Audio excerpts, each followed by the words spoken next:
I'm glad you're all here today. This is great, very exciting. I was thinking between presenting the chapter 3, which was interventions versus EFT language. And I think the EFT language is important if we start with that, because later, when we talk about interventions, the language is comfortable and we can kind of go through this. So EFT language is very specific for EFT.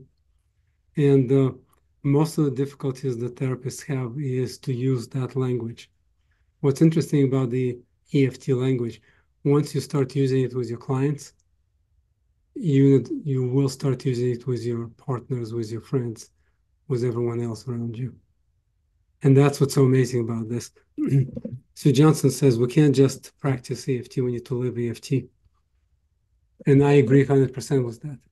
If we just come to the session, practice EFT, close the door, and we forget about EFT, that's not going to work. We need to internalize it, embrace the language, accept the modality, feel safe with modality. And one of the things that Sir Johnson says, trust the model. Trust the model to get you to where you want to go with your client. I think that's the biggest takeaway for me from Sir Johnson, that if we don't trust the model, we can get stuck. And when we get stuck, we need to go back and trust the model again. So let's go ahead and talk a little bit about the EFT language. And the EFT language divided into two categories. One is which is relates to therapist language. This is what we tell the clients here, how we negotiate and navigate through their experience. And the other one is client language. This is what they use when they're at home. We cannot expect them to use language that we use for them, to accept them, to validate them, to reassure them, to hear them. The same way to go home and use exactly the same language, because we don't want to be a therapist to our partner. We want to have a clear emotional connection and really focus on connecting with our partner and attaching to our partner. So we're going to go through two things here. One is the therapist language, and we're going to try to navigate through this, what it looks like. And then second part of the presentation, we're going to go to client language. And this is the language that I like clients to use when they're together, when they get in trouble. I also like them to use this language when they get stressed themselves, when there's no one around to help them, and they have to navigate through this distress by themselves. So that's a big difference. And it's become a little bit obvious once we start going that therapist language is great for therapy, but will probably let down people when they try to do it at home, right? Because it sounds too therapeutic. So we have to modify it for clients. All right, let's then come back here. Therapist language. We have acceptance, genuineness, self-disclosure and transparency, active monitoring of therapeutic alliance, joining the system, exploring emotions, and deepening emotional engagement. Okay, so this is kind of domains of therapist language. And then we have specific language related to some of the interventions that we use: empathic reflection, validation, evocative responding, heightening, empathic conjectures, catching bullets, tracking and reflecting interactions, and reframing. So you can see, as a therapist, you got your work cut out, okay? And it's really important to clearly understand the differences between empathic reflection, validation, evocative responding, reframing. All of these words have meaning, and those meanings are very specific. And you need to be tuned in to your client to know what language you're going to use with them.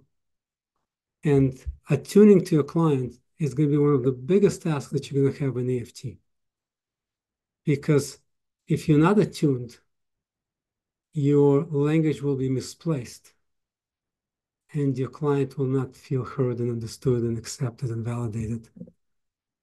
They will feel dismissed in connection with you, and you will get stuck and not be able to move forward in the therapy. So part of us working with the clients is to make sure that we tune in. What are they actually saying? When our client is saying, I am so angry and frustrated with my partner, what are they saying behind it? Right? Because we don't want to validate anger, but we can validate how much they want to be connected. Right? We can reframe the anger in terms of need of connection to the other person. When you run out of all the options, and the only option is anger. Right?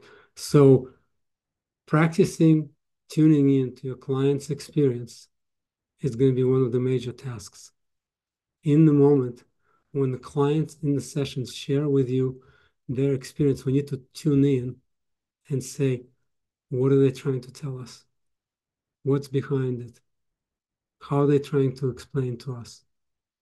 And on the surface, it could be anger, frustration, disappointment. There could be discomfort in the session. There could be eye rolling. There are many things can happen in the session. But us being relentlessly open to their experience, we need to tune in and say, what are you actually saying? And a lot of times you come back and you say, wow, that's so important to you. I can see how you want to connect and how you want to explain what's happening for you. And it seems like no one is listening. Is that what happens to you? Right? So we can get into that place.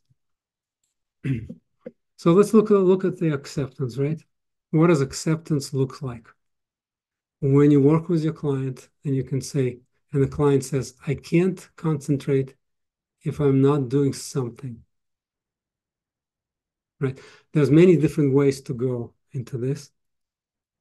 One of the important way of tuning into your clients is to accept what they're telling you.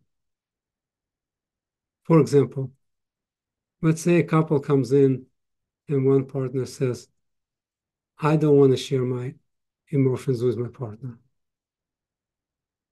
So they come to the session and one partner says, I want him to share emotions with me. And he doesn't trust me. I don't know why he doesn't love me if he doesn't share. So we spent some time talking about this, and the partner who can't share emotions says it's very difficult for me. I get stuck in this place. I get overwhelmed. So I don't want to share emotions. But even that is sharing, right? Then we even tell him telling us that he gets stuck and overwhelmed. So we can accept that. We can accept his experience. We don't need to try to figure out why he's not able to communicate.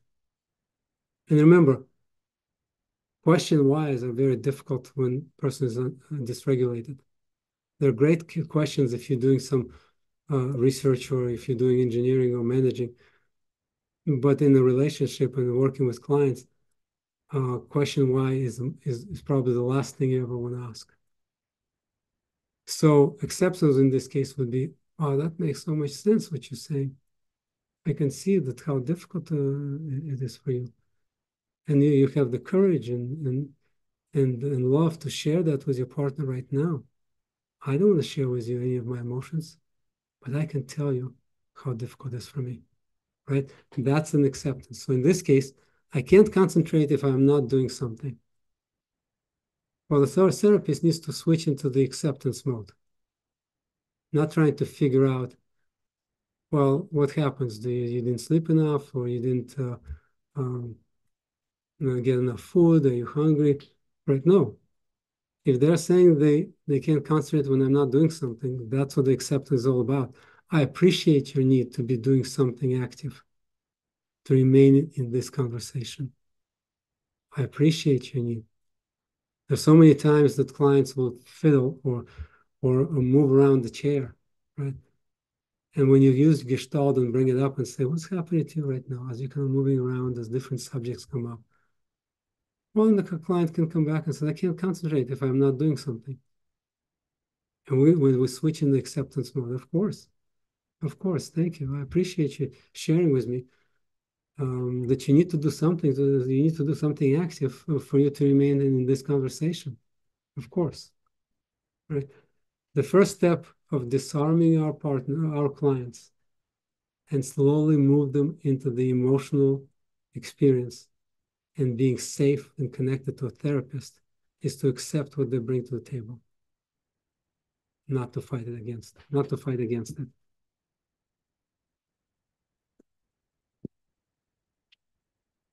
The next thing is a self-disclosure and transparency. And Sue Johnson talks about self-disclosure a lot. But the self-enclosure needs to be fleeting. Fleeting means that you don't spend much time on self-disclosure, but you acknowledge that you have the same experience, or you felt the same way too, that in your life you also felt this way. Or even self-disclosure that I feel my heart starts beating when I see how much you're struggling. My heart starts beating fast when I see how much you're struggling. So it's nothing wrong with self-disclosure as long as it not becomes prolonged and focused on you. The focus still needs to be on the client. A therapist can say, I feel the heaviness in my heart, or the frustration you're both describing, and also get the strong sense of how very important you are to each other and how much you want to get out of this negative pattern, So telling them what you're experiencing in this moment is one way to release your own stress and let them know that I'm with you. You're not in this by yourself. You're not suffering by yourself, and I'm just an external person doing nothing. I can feel your pain. I can see your pain. But it cannot cross the threshold of them tending to you. For example, crying would be one of the ways that I believe gets to that point where it's maybe too much for client. So ideally, you have a short disclosure. I get what's happening for you. I went through the same experience when I was your age. And I'm so happy you bring it up today. It takes a lot of courage to let your partner know what you're experiencing. Just enough self-disclosure to maintain the therapeutic alliance, but not enough self-disclosure to take away clients' experience and turn it into your own experience. Now, transparency is very, very related to self-disclosure. And a transparency is ability to bring what's happening right now and how you feel stuck, for example. So a couple of months ago, I talked to one of my clients and I said, I think I kind of feel stuck right now. We've been doing this for 4 sessions, but we seem to be stuck in this terrible place where you tend to connect with each other, but then right before the session is over, we'll lose that connection. Do you feel that? Do you feel this way also? Right, that's a transparency. There's nothing wrong for us to tell our clients what's happening with us in this moment, especially if we're not able to achieve traction, if we're not able to figure out how to move forward, right? We can definitely go to our own supervisor and get help. That's one part to get better at the model. But sometimes you may be very good at the model and you're still going to get stuck. And you want to find out, and you want to tell them this for you that this is difficult because we're kind of staying in one place. The wheels are turning, the engine is revving, but we're on ice. The car doesn't move, right? The next one, which is probably one of the most important parts of EFT, is to constantly monitor therapeutic alliance. And think of it this way. The same way two partners needs to check in with each other and ping each other. Is everything okay? How are we doing? Are we doing okay? Are we all right? We, as a therapist, need to be able to ping our clients and see if anything goes right or if something goes wrong. We have to ping our clients. And the way we do this, when we make statements, we need to observe them and observe their reaction. They will react if something is not right. You will see the change in their face, in the change of their posture, in the eyes gaze. All of this is going to be changed. So tuning into your client and when you're sharing something with them and helping to navigate through a difficult place in their relationship, observe what happens to them when you say something. When you feel clients getting disconnected, that's your big sign that something's happening with alliance. Something's happening that we're not able to connect with what I'm saying, maybe rubbing my clients a different wrong way, right? So in this example, it's a very good example, actually. So it seems like that was too strong. So it seems like that was too strong. Whatever the therapist said, maybe was too powerful, without any safety margin there. The word fear doesn't quite fit what you're going through. Help me better understand what's like for you, right? And that happens if you work with first responders, policemen, firemen, right? Using word fear is really tough because they will tell you, I'm not scared. Not scared of anything. I may be frustrated, I may be pissed off, or I may not like what's happening, but I don't get scared. Listen, I walk in front of the bullets. I deal with people who are dying. I don't have fears. And they will push back quite a bit. So by tuning in and understanding what's happening with the client, you can help them to share with you what actually is happening. So in this case, the word fear doesn't quite fit. Help me better understand what's like for you. And remember that in EFT, having that tentative language is very important. And the tentative language is you're going to ask the client at the end of the sentence or at the end of your sentence or monologue, you're going to ask them, help me better understand what's like for you, because I didn't quite get it. Or maybe ask them, is that what look feels for you? Is that how you experience this? It's not the fear that you experience. It's just sadness. Is that what it is? So the word fear was too much, too strong.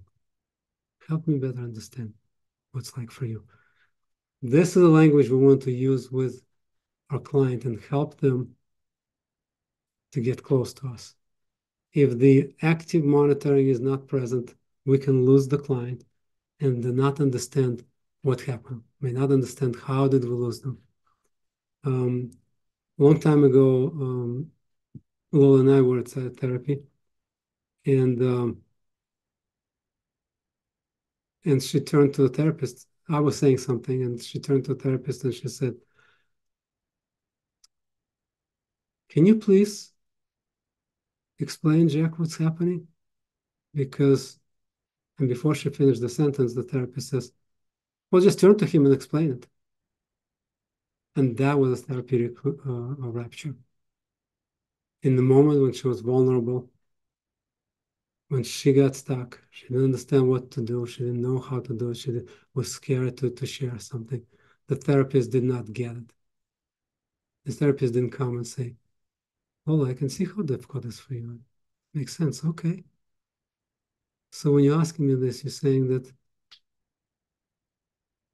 you don't feel quite safe to turn to Jack. Well, let me help you.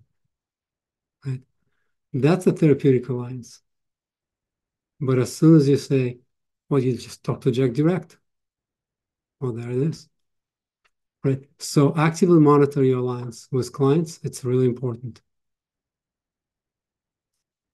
All right. Here's a big one, okay? And we call it risk. It used to be 3 S's, now it's 4 S's. And the last S was added was specific. Before it was repeat, images, simple, soft, slow, specific, and client's words. But before specific was not present. But we realized that as we work with our clients, we need to be very specific. We can't talk in generalities. EFT is not a generality model. It needs to be rooted in something that's happening with the client. Ideally, something that happened to them in the past, that we can bring it into present and help the client to navigate through that experience. So we're going to start with repeat.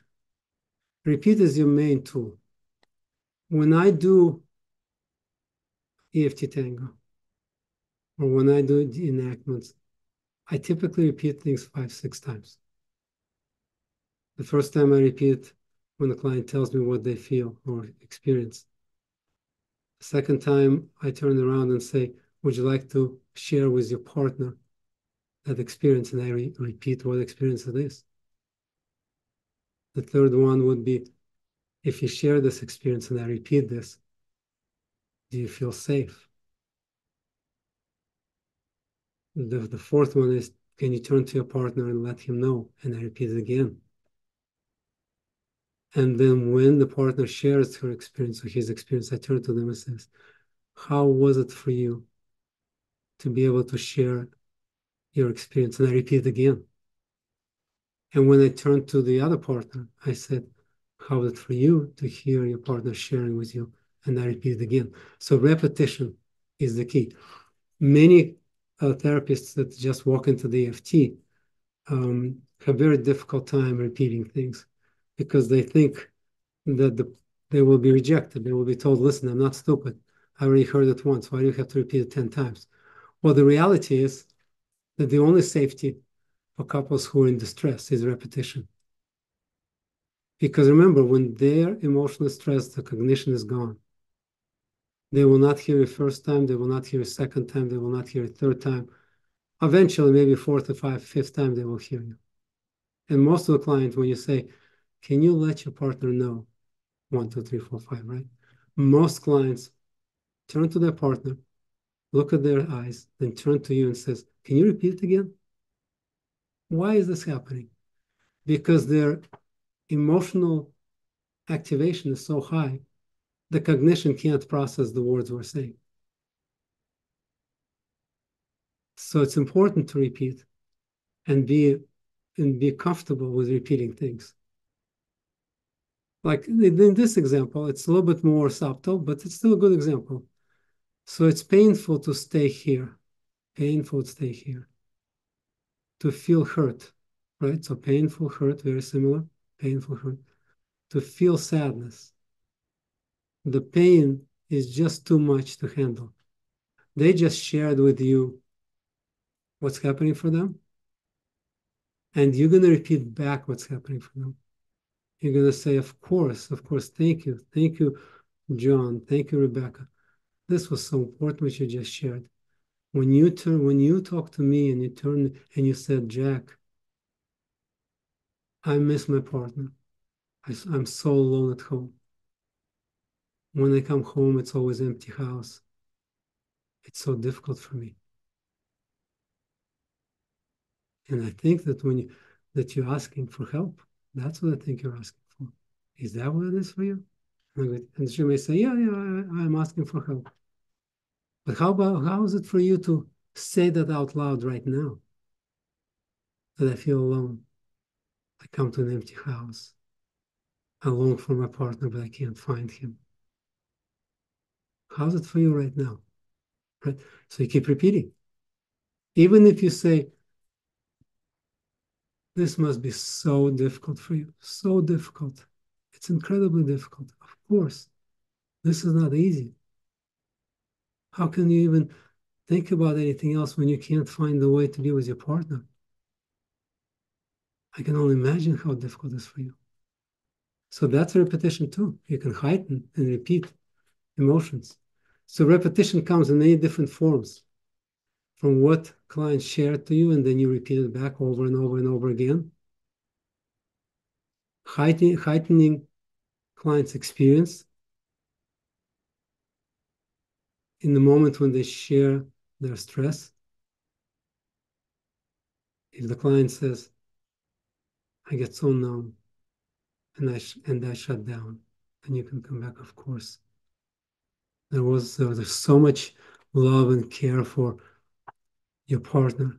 Then when you can't connect, you become numb. You shut down. There's no place to go. And you just shut down, shut down, shut down. Is that what it is? See, repetition works in many sentences. But you want to emphasize something, you want to make it heard, you want to make it stand out in your conversation, you have to repeat it. So in this particular example, so it's painful to stay here. Painful to stay here. So there is a painful word, right? To feel hurt and sadness, right? And then repeat. So already 3 times repetition. And then the pain is just too much to handle. And I would probably continue and I would say, and then what you do is you start blaming and criticizing your partner. Is that what it is? Right? Yeah, repetition, great tool. I suggest everyone to learn that tool. And never be ashamed of repeating. And if the client comes back and says, well, we already repeated this 20 times. I said, yeah. Help me understand what's happening. When I repeat things that you're sharing, which are so important, so that your partner can hear them, what's happening? That my equation is I prefix repetition with something else, I suffix with something else, and I do repetition in the middle. So the prefix is always reframing in attachment. So if somebody says, I don't know how to connect with my partner. It's so difficult for me. I'm giving up. I'm ready to go. I don't know if I can stay here, right? That's their share. I have to repeat it. I have to repeat and give them some hope also at the same time. So I go to attachment framework, and what I want to do, reframe it in love and care and support for their partner. And I would say, of course, it makes sense. There's so much care. And we're so much worried about this relationship that there's nothing, that all these words that come out, and then I repeat those words, are just there to try to connect to your partner. And then I suffix it with a question mark because I want them to own it. I don't want to dictate them. I say, is that what's happening right now? You're talking about your struggles, you're talking your concerns, but I think behind that you're saying, how do I connect to my partner? But the way it comes out is he there for me, right? You have to kind of sandwich it between reframing and attachment and a tentative statement. So when you're saying that, is that what it is for you? Is that how it is for you? Because you don't know, you may repeat it. And then a lot of clients, when you repeat things back to them, they say, that's not what I said. Great. Okay, so if I say, is that what you're sharing right now with us? Is that what it feels like? And they say, no, not exactly. I go, great. If I can clarify things, I don't have pride in conjecturing the wrong direction. So I can always come back and say, oh, that makes sense now. Now that you're sharing it in that way, that makes sense what's happening.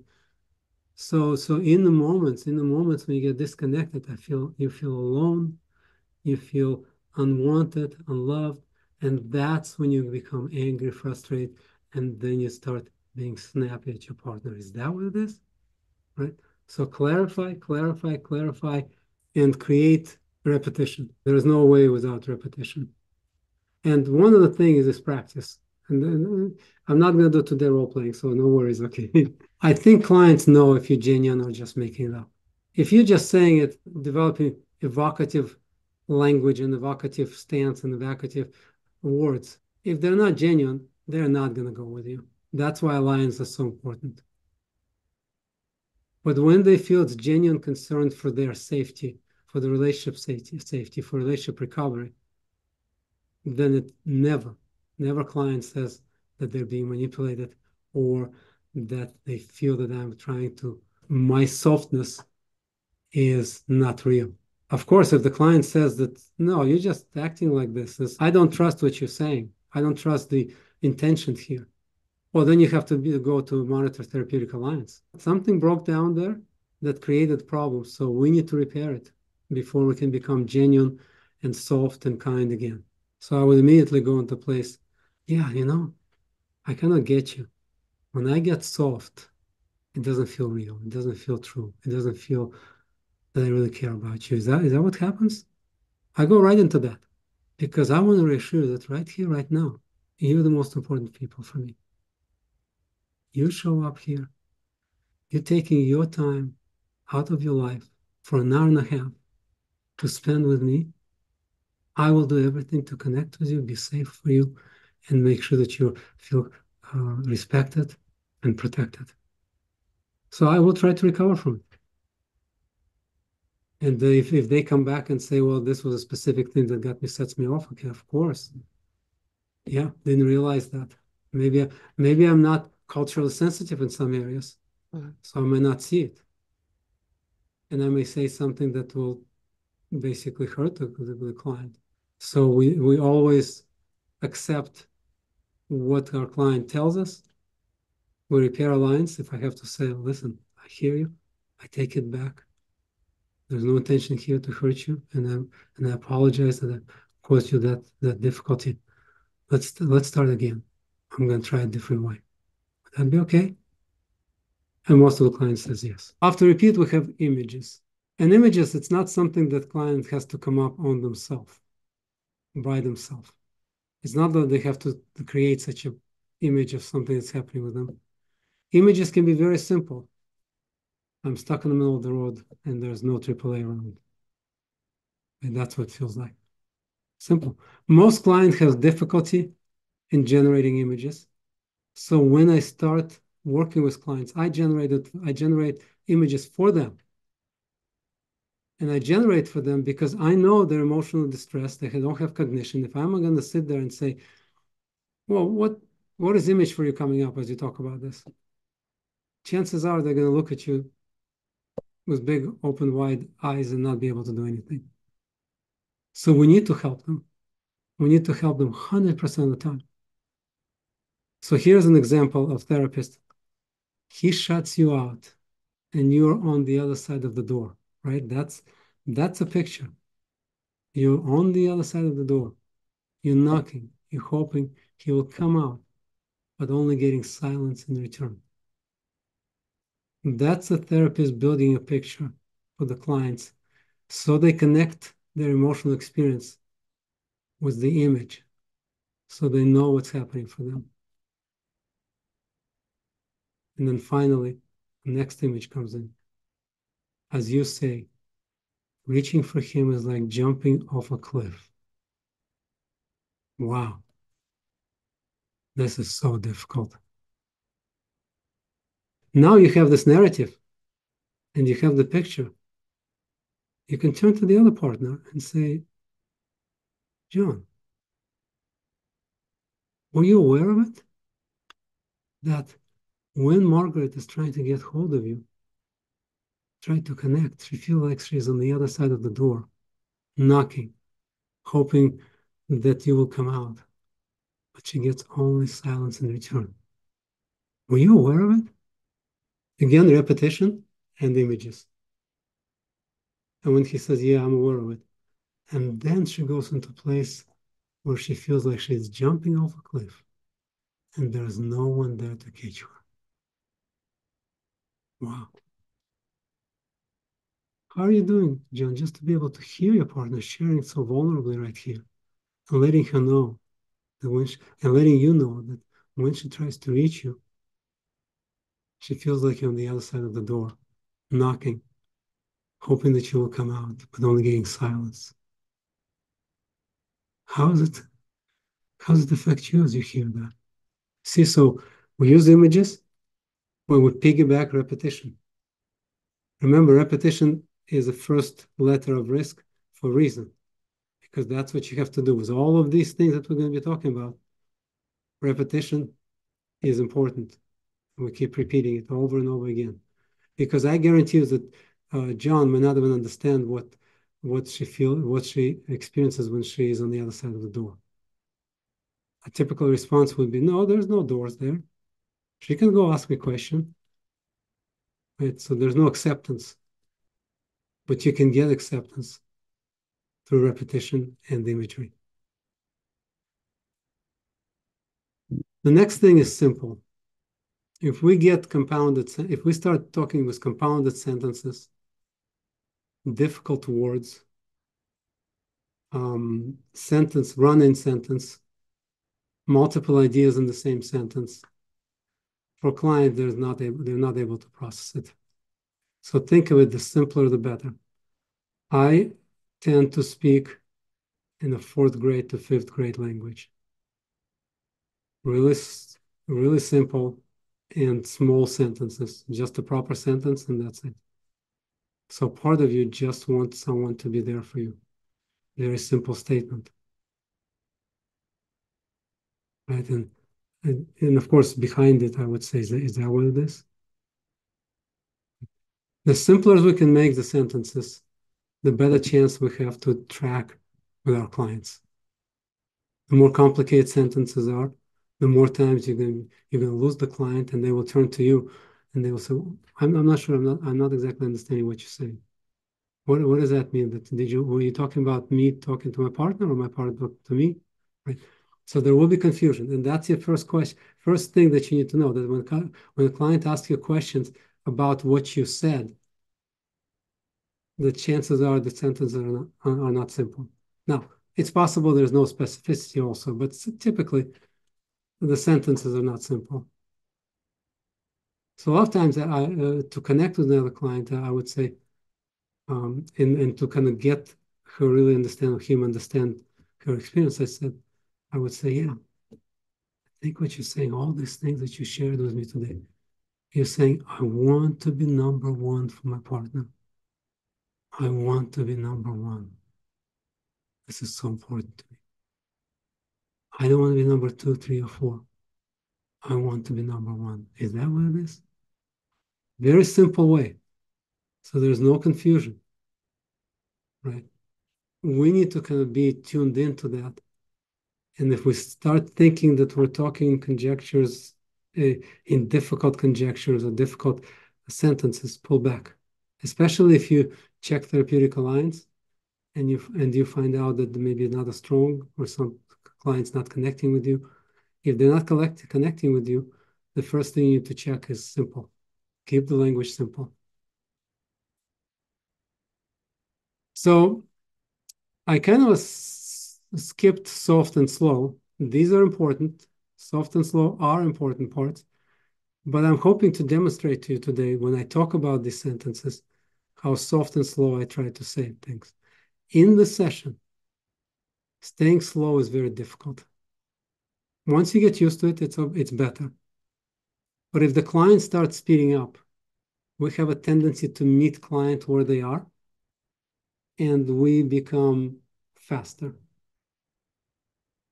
Especially when you ask a client to share their experience and their emotions with their other partner. This is where the softness comes, because you're doing a role model. That's where the slowness comes. You're going to do a role model to your a client, so they can share it in the same way that you're asking them to share it, including softness and how slow it is. I also like to be very proper in sentences, and I say, so instead of saying, yeah, I get kind of lost when you don't talk to me, I would ask them to say, can you say, John, I get kind of lost when you don't talk to me. We want to have that personal connection between partners, because what I notice a lot of times, partners don't call each other's names when they try to talk to each other. And this is the important part, for them to realize, when you say, Joanne, I'm right here for you. I know in the moment when it happened, you were not there. I was not there for you. But I want to reassure that right here, right now, I'm here. And Joanne, I love you. I care about you. That makes a big difference than just saying, I love and care about you. or I wasn't there for you. I do ask that. So slow, soft is a very important part of it. So let's talk about specific. EFT is based on negative cycle, processing negative cycle, and EFT Tango. That's the two kind of big tools, right? Negative cycle we process in stage 1, so we can understand what it is. EFT Tango we do in stage 1 and stage 2 to do restructuring, right? But a lot of times the cycle and tango needs to be conducted on a specific issue that arose with partners. So partners may say, well, before we went to church, he told me that you go ahead and I'll come later. So there is a disconnect, right? So we can take that specific example and process the emotions on both sides of the partner, both sides of the relationship. But if the partner, if the clients bring to you generalities, then it's much harder to work around generalities. We can navigate tango around generalities, but it's not specific enough. So we need to find a specific trigger, specific event, specific interaction that caused that much hurt and pain in the relationship. Bring that interaction back into the present and use that specific interaction to do repeat imagery, simple, soft, slow, client's words. So here's a specific sentence. If I'm talking to a client, I say, when John comes home from work and he does not kiss you, you get worried that you're not important. All right? That's very specific. Now, the clients will try to take you to different places. They might say, well, no, Jack, yeah, that's exactly what happened. But let me tell you another example. Let me tell you another situation where we didn't connect. And they try to bring many different things into the same session. We can't process multiple things in the same session. So if you found the emotional entry door for your clients where you can help them, or specific incidents where they got stuck, you need to do everything you can to stay with this incident. Unless your clients tell you, we don't want to discuss this, we have something more important. So great, tell me more important, what happened? And then you anchor yourself into the specific incident that happened and process. If you need to process the EFT Tango, or you need to talk about negative cycle, you talk about the specific incident. That's a very important part. And finally, client's words. Most of the time, if you look at my note taking during the session, I put words that clients use all over the page. I put some notes on what they say, but I don't make big notes because I'm going to transcribe the session in the next hour or something. So, but I do need the words they're using. If they're using specific words, then I will use those words. If they use word asshole, I'm going to use that word. And it's like, how's that for you? You know, using word asshole, is that something it's okay if we use this here? Or if they use F word, okay. They may use F word because that connects to them a little bit better, both of them. Right? So I will inquire and maybe used in some sentences where it's similar to what they're using it in. If they talk about frustration, I'm not going to try to change it to fear or anxiety, right? I'm going to use frustration. Whatever client gives me their words, I'm not going to try to change those words because these are words that belong to them. And we have honor to be in presence of those words. And we want to take those words and use them because they are so important to your clients. So clients' words needs to be used. Document them, write them down, and use them in the session. And they change throughout the session, throughout the different sessions, new words pop up.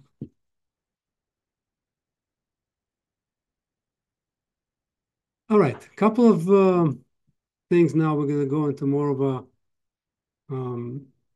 techniques that we use, but it's still good to know that it's our language, right? Empathic reflection. So then you back away, going flat and numb. When you see Betsy's anger, her anger is way too much to handle. right? So you reflect back, and then you say, her anger is too much to handle. This is so difficult for me. And you empathize all the way through. Right? So that's called empathic reflection. Okay, validation is it is a um, little bit more involved, but let's see if we can do this. Client, I just don't get it. My dad just checks out. He's in the room, but he's just ignoring the fighting that's right in front of him. He doesn't care. The therapist, yes. And that makes sense why you feel so frustrated, right? The validation is that makes sense, right? So we're accepting that this was her experience, why you feel so frustrated when you see him not responding to the trouble you're all in. It is so frustrating. It seems like you don't matter. And so you say he must not care. So basically, you repeat the same thing, but you validate what she's sharing by saying it makes sense what you're sharing. It makes sense of what your emotions you're experiencing. It makes sense how you see this. Okay, so let's go to the next one. This is I'm going to finish the therapist language here. The next chapter, we're going to talk about interventions, therapist interventions, and some of them will be repetition, but most of them will be new. So that's where we're going to cover each one of them in detail. I'd like to jump to client's language. And some of the things in this PowerPoint presentation came from the booklet Are We Connected? So client language is something I want clients to learn and to be able to repeat it in a moment of stress. And be able, at least if they can't repeat it, read it to themselves before they try to navigate through the cycles with their partner. So that there's three parts of client's language. One is towards yourself, towards self, right? One is towards your partner, and one is toward us together, toward our relationship. These are kind of three categories. And probably the first step is always to focus towards yourself. Then we process toward the partner, and the last one, we're gonna take care of us. Okay. So let's see. We have about our fight, about me, about my partner, about our action and cycle. And that's kind of toward self. For toward partner is empathic, acceptance, validate, reassure, genuineness, and reframing. And then toward us. Okay. Let's go ahead and look at toward self, about our fight. Our dreadful fight is not about the content of our conversation. And by now, you all know that discord lives in content. Security and safety lives in emotional experience. I would actually say it out loud. Our dreadful fight is not about the content of our conversation. Or if I talk about self, I would tell myself, I would do self-talk, where I would say, our fight is not about the content of our conversation. Yeah, I probably want to prove who is right, who is wrong. But we're all struggling. Our struggle is about wanting to be safe and connected with each other.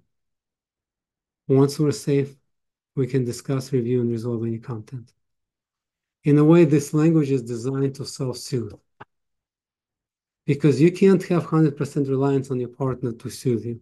Sometimes your partner may not have enough ability or doesn't have enough strength or energy to soothe you in a moment. So part of the language towards yourself is to help you to soothe yourself. And the biggest part here on the last sentence, once we're safe with each other and connected, we can discuss, review, and resolve any content. Now, the same statement is about me. Now, I ask my clients to take the booklet with them and read it to themselves. When they get stressed, read that booklet before you do anything else. My emotions, feelings, and concerns are valid and understandable.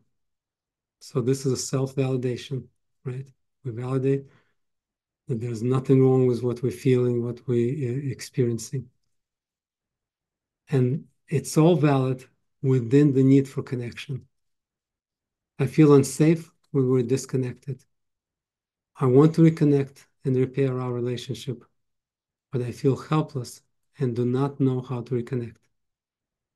Now, as they get better at it, they can replace the I feel helpless. They can say, I want to reconnect and repair our relationship, and I'm right here for you. I'm here for my wife to help her to connect with me and to help myself. So, but initially we start with this. Okay, now we're going to take a couple about my partner, right? My partner's emotions, feelings, and concerns are valid and understandable within the need for connection. That's the acceptance part. In a moment of stress, or 1 hour later, or 2 hours later, can we accept our partner's emotions and feelings and concerns? Can we accept them that they're valid? Can we internally understand that they're understandable in the context of our fight? So I can say to my partner, honey, I can see we're stressed and we're going to all different ways, but I see your emotions, feelings, and concerns are valid and understandable. I'm right. I may not be in the right place right now to help you with this, but I want to come back and figure things out together. Okay? That's one way of approaching. Or just point it to yourself. My partner feels unsafe when we're disconnected. My partner wants to reconnect and repair our relationship, but feels hopeless and does not know how to reconnect.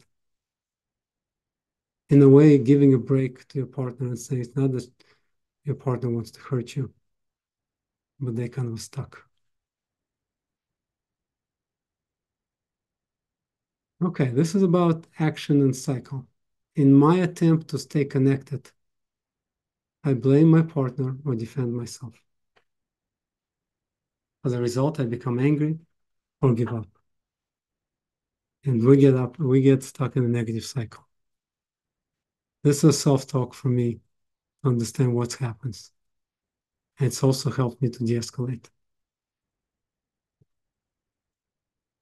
Now, let's see if we can look at a few things about toward us, right, as a couple. That beyond the anger and stonewalling, we suffer when we're disconnected.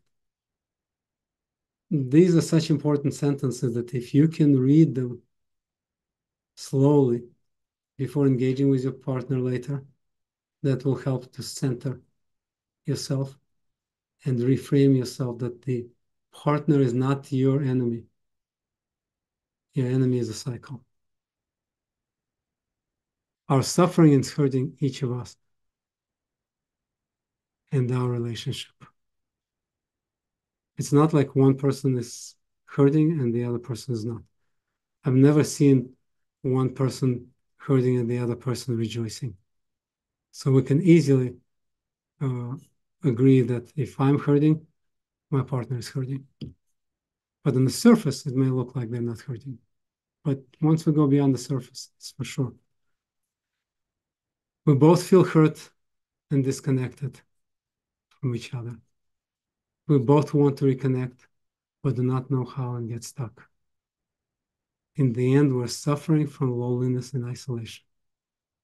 And that's exactly what happens. Every couple that gets in trouble, the end result of every fight, they're lonely and they're isolated. So all of this is known. That's what Sue Johnson talks about. We know what happens with couples. We can predict what will happen with couples. And we know what the outcome. And the outcome is we feel lonely and we feel isolated. Let's touch a little bit about client's language toward our partner. So I realize that we're beginning to argue. Sounds like it's a negative cycle.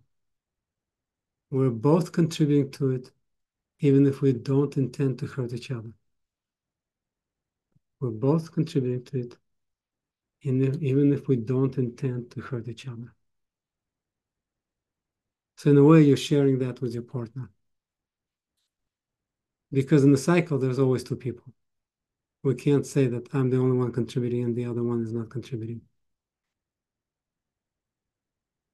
Okay, the next one toward partner. I want to be safe and closer to you rather than distant, alone and afraid of what will happen next. And when you talk to your partner, you gotta keep it slow. You cannot go fast. It's not gonna go through fast. You have to be genuine because your partner will not accept it if you're not genuine. You have to be slow and you have to attend to your partner's needs of being heard and understood. I want to be safe and closer to you rather than distance, alone and afraid of what will happen next. That's an existential fear. That's a lot of hurt here.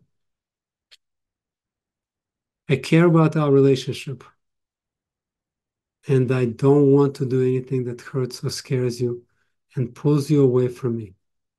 Now, if two partners are talking to each other, each one of them needs to say that. One partner will say, I care about our relationship and I do not want to do anything that hurts you or scares you and pulls you away. And the other partner says, thank you. Thank you for letting me know. And I want to tell you, I care about our relationship and I do not want to do anything that hurts or scares you and pulls you away from me. Right? It's not one-way street. It's not like withdrawer helps the pursuer, but pursuer is upset and doesn't want to help withdrawer. No. Both partner needs to help their partner to succeed in trying to connect. Okay, toward the partner, another sentence. I would love it if we could slow down to reconnect. We can always figure out what to do about the problem later when we assure each other of our love and care. And of course, it's a lot of couples eventually adopt their own language which will be congruent with the language we present here. Right? Everybody has their own different way of sharing things with their partner. So we give them a template or guideline. They can change them and decide how they want to share it with their partner. Another one, I realize and understand that we need to experience each other as being safe. This is important because a lot of times you may do something that feels safe. For example, roll your eyes or make the face really rigid or angry face, not on purpose, not realizing that you have that face and your partner gets triggered by this face. But then when your partner says you look like you're angry, that's a tough thing to take in, especially if you don't feel angry. But you can say, I realize and understand that you need to experience me as safe. In the moments, I may not look safe. So that's another way. Toward the partner, I realize that when I'm wrapped in my own needs and hurts and need to protect myself, I'm not thinking about you and how you feel. I want to learn how to protect us instead of just me. These are very touching and gentle statements. But even with those, your partner can push back and say, I don't trust you. I don't trust you because even if you did this, what you're saying here, you wouldn't do this to me. Even if you feel this way, you wouldn't do it to me. And that's something that we can process and you can come back and just repeat what you said. I know that's so hard to trust me. I also realize that in the moment I have my own needs and hurts, I want to protect myself. So I can see that by me protecting myself, I do things that you cannot trust. So you can go into that place. In a way, think of these all sentences as a playground for our clients to come up with their own way of communicating and talking to each other. Okay, another one. I realize and understand that if I am desperate or shut down, scared or angry, you probably are too. And that's what we talked just a little bit before the slide. There's no way one partner can be upset and frustrated and angry, and the other can be just happy, go lucky. Once one partner gets triggered, the other partner will feel distress also. So saying that, acknowledging it, and to making things explicit, what makes it so different? You can explicitly say that I get it. I get it. That when I pull away and go to my room and close the door, when I get angry, you're probably angry too and frustrated and scared. But in the moment, I have a hard time accepting that. Right? That's a share we're looking for. Because when you're sharing your experience, the fighting spirit goes away.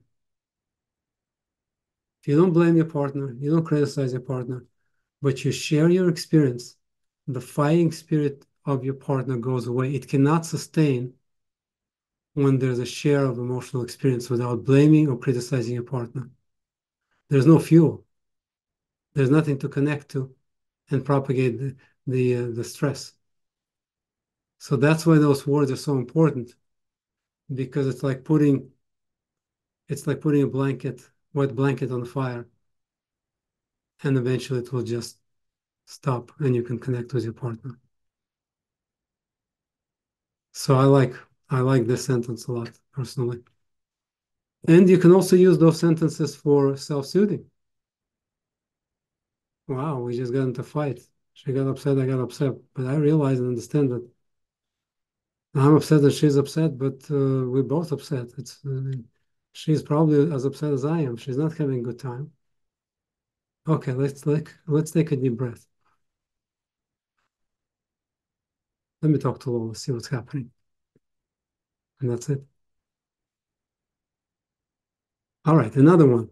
I realize you're upset, and I'm pledging my support and empathy, even though I'm also stressed. I want us to be safe. Now, again, reciprocity is so important here. Can't be one way. If one person feels that they didn't do anything, right? And it happens a lot. I do everything to make this relationship work. I work so hard. I don't have anything else to give. I worked for the last 10 years. Nothing works, right?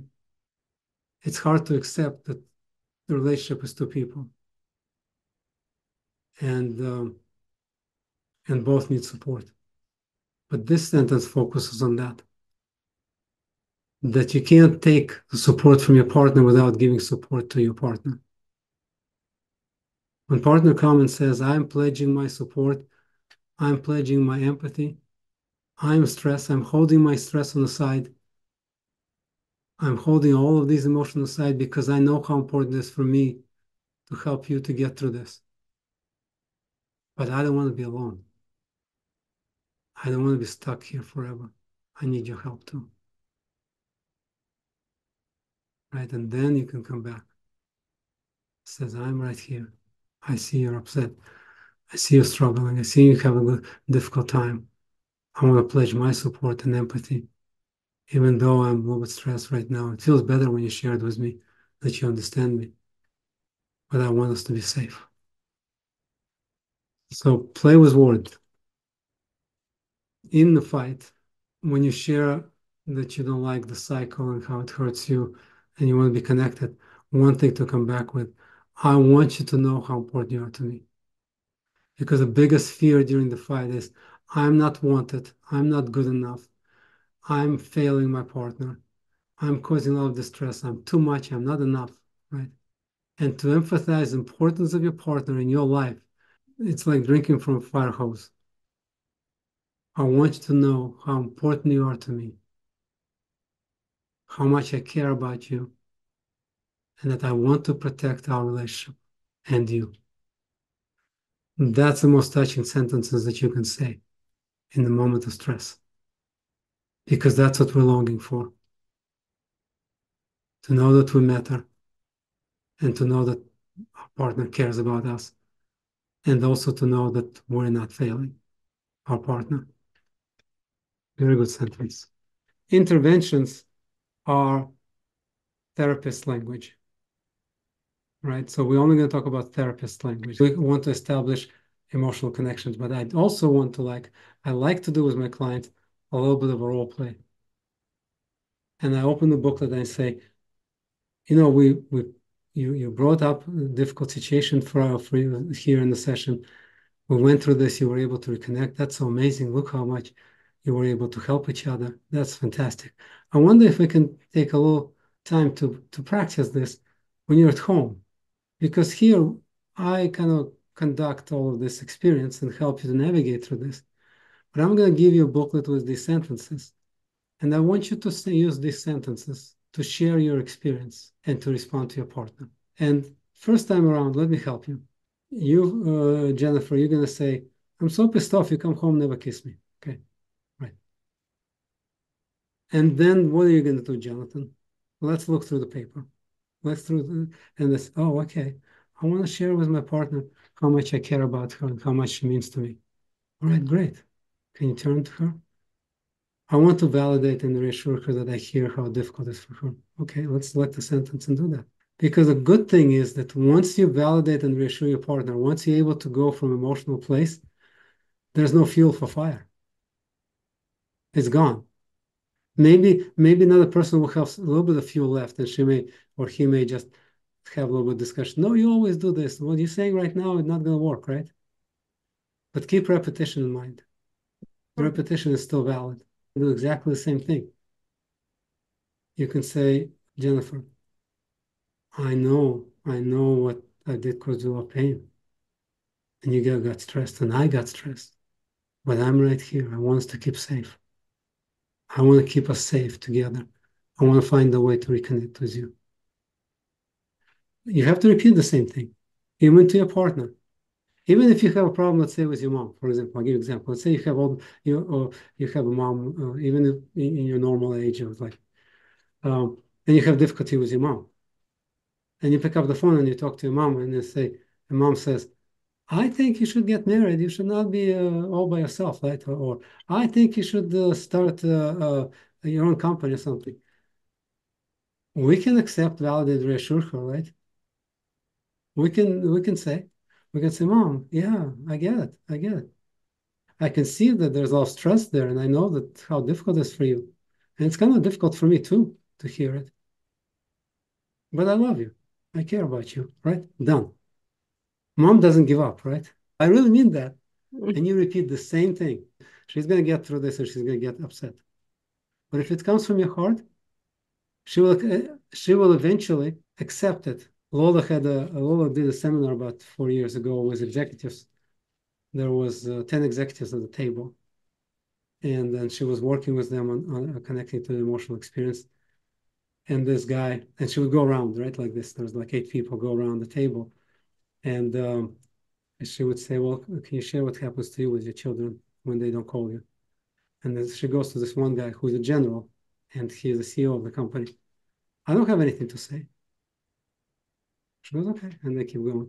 So they go once like this. Then they go second time, the same question. They go second time. 4 times they went around and people shared. On the fifth time, he says, I miss my children so much. And he started crying. Why it happens on the fifth time? Because the wall was so big and hurt was so big. And cognition was closing all the doors. If we cannot repeat this over and over again in a kind and genuine way that they know that we care about this person, they will have this protective cognitive wall and not allow us to get in. So yeah, and if something happens where they don't connect, then you accept that and work on that. You can come back and say, yeah, something's happening right now. I'm not sure. Maybe I said something like this. I don't give homeworks. I give resources. If you don't like to read it and do anything, don't do anything. We're going to do it all here, okay? But if you need resources and you're longing for resources that to help you move a little bit faster, I want you to kind of focus on it. You can read the whole book, but I think these pages are right now more important. But there's no homework. If you don't do anything and put your book on the shelf and never see it again, it's fine too. You still come back. That's my way of telling them, I don't assign homework. My first session is just introduction and individual clients. Fourth session is kind of discussing what happened to individual clients and trying to navigate through their experience, the escalation. And fifth session, I introduce it. And I tell you, it's really important because I had one discussion years ago with a client, and he took the book and he goes, No, no, this is a gold mine. Why didn't you give it to me before? People need that language, but they don't know where to get that language. Stuck, overwhelmed, and they don't know what to do. Okay, pull the book out, read it to yourself. Even if you read it to yourself, that's good enough. In the moment of stress, then they will spin out of control. They will spin out of control. The self catastrophizing will go on a spree, and it's he doesn't love me, he doesn't care about me, she doesn't love me, I'm not important to her, she only cares about her business, or she only cares about kids, right? All of this is going to be in our head all day long. So if we cannot get to the place of self-soothing, number one is always self-soothing. That's a step one. Let me read it for me. Let me make sense for me. Let me understand that even though in my head I'm blaming my partner and I'm saying it's your fault. If you wouldn't say that, I wouldn't get upset. That's not her. It's a cycle. So reading this booklet grounds me and says, look, we're all suffering. We're both suffering. Let's go away from the suffering. So yeah, if you want to give it first day, you can give it to them first day. And you say, just use it for yourself. Don't use it on your partner. The last thing we want to do is to say, Jack, you see that booklet that Priscilla gave us? You didn't read a single page out of it. So that doesn't work. So I usually tell them that you can't use that booklet against each other. You have time to talk about things, bring it with you so it will help you to use the right language so you don't hurt your partner. Thank you for listening. I appreciate it. So nice to have people listening. I try.